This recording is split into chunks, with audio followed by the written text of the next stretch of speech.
Yaani Mungu anasema usifungiwe nia na siamini. Anasema huyu anaamini. Anaamini. Tamaa ya ngono ni mbaya sana. Mpaka vijana wamefikia hatua ya kusema, unajua wale ambao wanaonekana ni wa kiroho ni wale ambao sio wa Adventista. Ninaogopa napofikia hatua watu wanasema unajua wa Adventista ni kama wapagani afadhali na wale wa nje. Ninaogopa. The devil is speaking. Shetani anaongea hapo.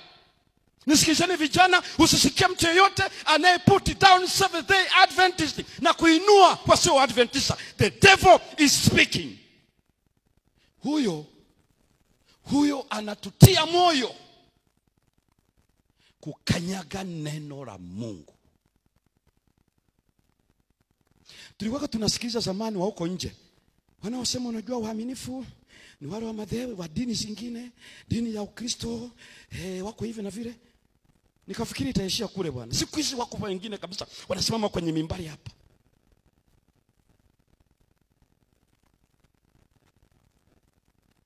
Utafikiri wametukagua wote. Wamewakagua ninyi wote.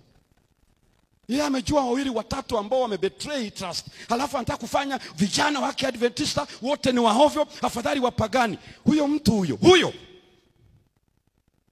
Mwambie shut up. Kwa sababu ibilisi anamtumia. Funga kinywa chake. Uwezi kujeneralize vijana wa Adventista kwamba wote hawafai. Kwa kuwa unajua wawili watatu wanne watano. Usifanye kitu kama hicho. You water down the truth. Wako vijana kwenye kanisa hili ambao ni waaminifu to the point of death. They are faithful. So swara kuja unaota down unasema yani vijana hawa hakuna chochote, afadhali sijui dhehebu gani, afadhali dhehebu gani. Huyo mtu mwambie ukiendelea marufuku kushika maiki kwenye mimbari.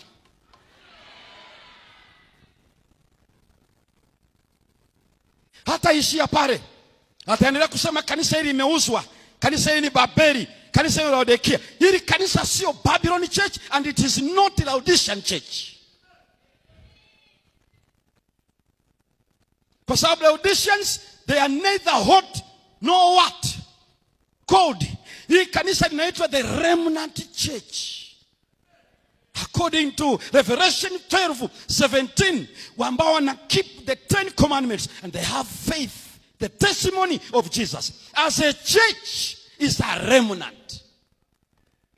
Kwa hiyo usione wale wababaishaji waliomo huko ndani ukafikiri ndio wanalifanya lisiwe nani remnant church. It's a remnant church.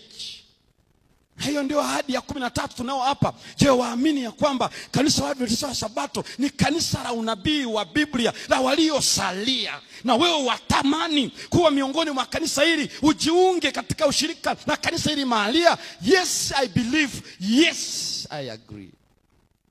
Halafu leo unakuja hapo nasema hili ni Laodikia.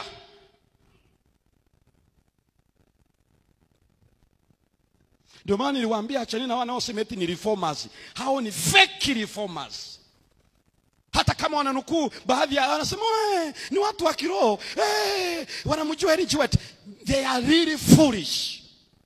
Kwa sababu Elijah White amesema Seventh Day Adventista is the church of God second to none. Hakuna jingine superior as a militant church. Akasema jambo hili kanisa liko vitani, linaweza kuonekana kama linayumba, it will never fall. Kwa sababu Mungu yuko mbele ya kazi yake.